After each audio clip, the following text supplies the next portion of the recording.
गांधी भारत के इतिहास में एक प्रकरण थे। वो कभी एक युग निर्माता नहीं थे। गांधी पहले से ही इस देश के लोगों के जहन से गायब हो चुके हैं। उनकी याद इसी कारण आती है कि कांग्रेस पार्टी उनके जन्मदिन या उनके जीवन से जुड़े किसी अन्य दिन सालाना छुट्टी देती है। ये पंक्ति संविधान निर्माता बाबा साहब अम्बेडकर ने एक इंटरव्यू के दौरान महात्मा गांधी के संबंध में कहा था।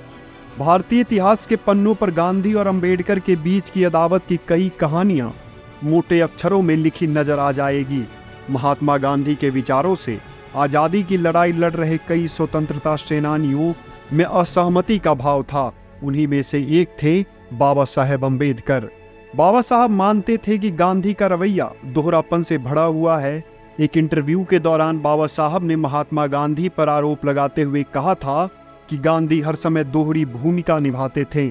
उन्होंने युवा भारत के सामने 2 अखबार निकाले, पहला हरिजन अंग्रेजी में और गुजरात में उन्होंने एक अखबार निकाला जिसे आप दीनबंधु या इसी प्रकार का कुछ कहते हैं।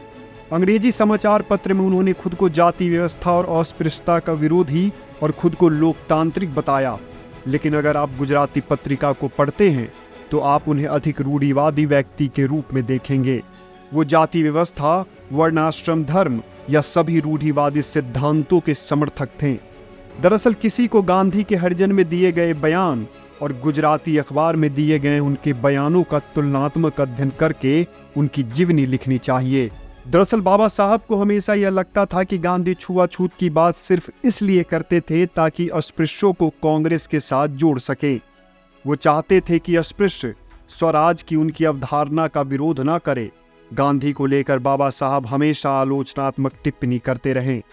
इस संबंध में एक बार बाबा साहब ने कहा था कि आमतौर पर भक्तों के रूप में उनके पास जाने पर कुछ नहीं दिखता सिवाय बाहरी आवरण के, जो उन्होंने महात्मा के रूप में ओढ़ रखा था।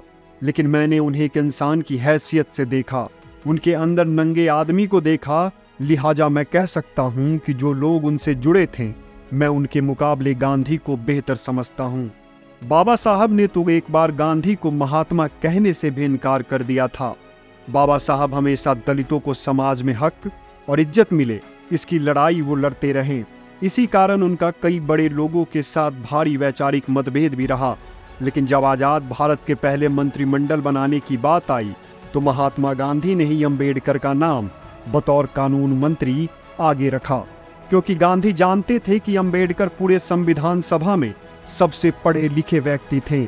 दोनों महापुरुषों के बीच मतभेद शायद इसलिए रहा क्योंकि गांधी एक कट्टरपंथी सुधारक नहीं थे और उन्होंने ज्योतिराव फुले या फिर डॉक्टर अम्बेडकर के तरीके से जाति व्यवस्था को खत्म करने का प्रयास नहीं किया।